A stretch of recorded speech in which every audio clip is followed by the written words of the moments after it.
Hi there, we're going to go over some bonus information on dealing with hyperlinks on a web page. So we've already talked about how to hyperlink to various websites, but how can you hyperlink down a page? So I have pasted in some example code here.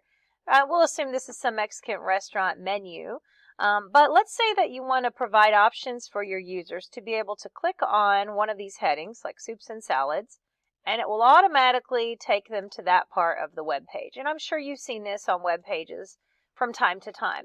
So I'm going to do 3 examples: soups and salads, tacos, and beverages. And what you're going to do is you have to locate that section first, and you've got to give it a name. So I've got to find my soups and salads, and I've got to find my beverages over here. Now you can add in an additional tag to do this. I usually, if it has a heading, I just pop it inside the heading. So you're going to use an ID tag, although technically you could use a name tag. That's also a way to do it. Since I use IDs and classes all the time, it just makes more sense to use an ID tag. So I've got ID in here, and I'm just going to give this a name. We'll call it SS for soups and salads. You keep these short. You don't want to make them super complicated. No capitals, no space bars. And then nothing should be named an ID that already exists. Like, don't give something the ID H5 or IDP, because that's a paragraph. All right, so I've got that one, IDSS. Let me go down and locate my beverages, which are down here, and give them a name. So we'll come down inside this one. ID equals drinks. And then the other one is tacos. So we'll find the tacos. Here we go. ID equals tacos. Sounds good. All right, so those are our IDs. So the first section, or the first instruction, is give the section you want to jump to a name with an ID. Okay. Next, create the hyperlink, which would generally be at the top of your page. So you want to have the words that are going to be underlined. And I like to do these each on their own line, just because it keeps it straightforward. It can get kind of confusing if it's all going straight across the screen. So these are going to all be hyperlinks. Hyperlinks are Ahref. And of course you can put in your title attribute, like jump to the soups, or whatever. And then of course don't forget to turn it off right afterwards. So we could do this with all of these, and I'm just going to copy paste. Since we've got that, jump to the tacos, jump to the drinks. And then of course turn each of these off.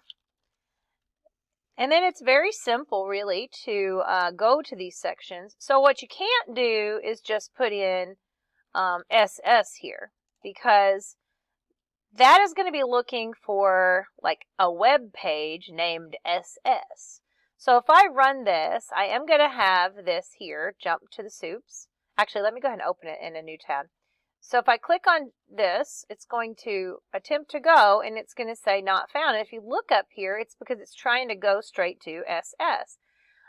So it's looking for, like, it thinks that maybe I forgot the HTML, or something like that. So clearly that doesn't work. The proper way to jump to these is to use a hashtag. And so that makes sense if we're used to using or if you use IDs in other elements. Anyway, so I've got this hashtag in here.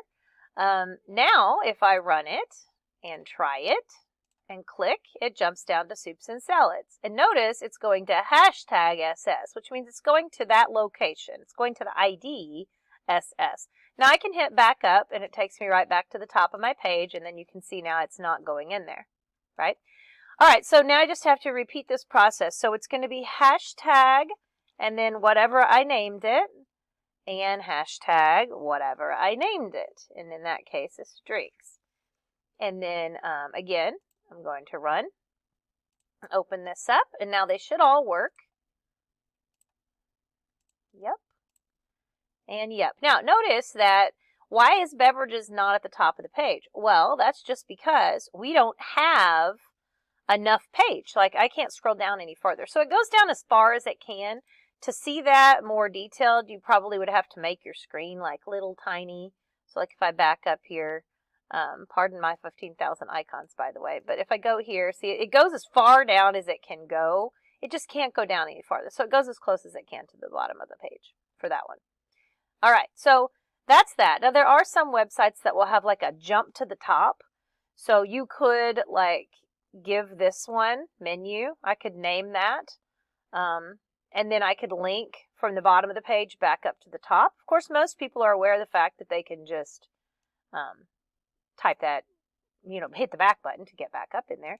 But let's say I wanted to return to top. Return to the top of the page.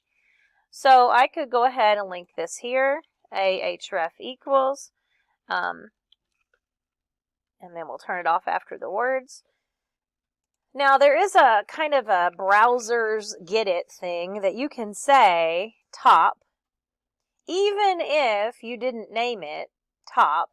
And in most cases, most browsers know to go to the top of the page. Isn't that funny? It just knows. So even though I didn't name this ID top up here, it just knows top. Now there are no other ones that work like that, but the ID top is kind of a reserved ID that will take you back up to the top of the page. So kind of a little fun fact there. All right, let's look at one more other type of hyperlink, and that is an email hyperlink. You've probably been to websites where it says like email us. Well, that's also a hyperlink. So it's still an ahref. It's just that it links to something different. In this case, it links to an email address. Now, you can't just put the email address. So you have to put a little prefix above it or in front of it called mail to. And mail to with a colon. And then you just put the address. So whoever at whatever.com. You would put the email address in here. This only is going to work if the person has an email client configured on their actual computer. Now, for people on phones, probably it works pretty well because most people have an email client hooked on their phone. So it's pretty effective these days to use that. On my computer, it's not really effective because if I click on that link, let me get down to beverages because that gets me closest to us. If I click on it, it's going to come up here and say, hey, wait, you don't have an automatic email associated with this. And I would have to like click in here and set up my Google Mail to automatically open. But if you're on a phone, a cell phone, more than likely you already have your mail configured. And so then it would indeed work. So that's basically the gist of that. Of course, you can also style all of these. They're all just kind of chilling there. So we could style those to look a little bit differently. I'll go into my style page. There's a bunch of stuff in here, but we'll just add something in front of it. As this unit talked about, we can style the link and the visited link like so. So that would just change their color. I'll just do red.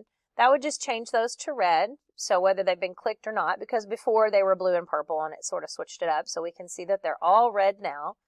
And then of course, lower down, and you do have to list it lower. If you list this above it, it won't work. Lower down, you can put in your hover. So I could say that whenever you put your mouse over it, it changes to italic, or it bolds,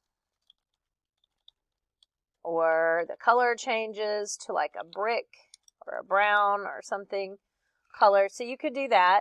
And remember, you can also remove the underline by pulling out the text decoration. Underline is considered a text decoration. So now if I run it, if we point our mouse to it, it bolds, and it's already bold actually, so that wouldn't have made any sense. But it italicizes and it changes to that brown color. So pretty much if you're going to use those types of hyperlinks, you're probably going to want to do something a little different to them to make them stand out. And again, that's just kind of a review from lesson 9, how to accomplish that. So anyway, there's your bonus information on how to hyperlink down the page, how to utilize email hyperlinks, and then extra fun things that you can do to them like styling them.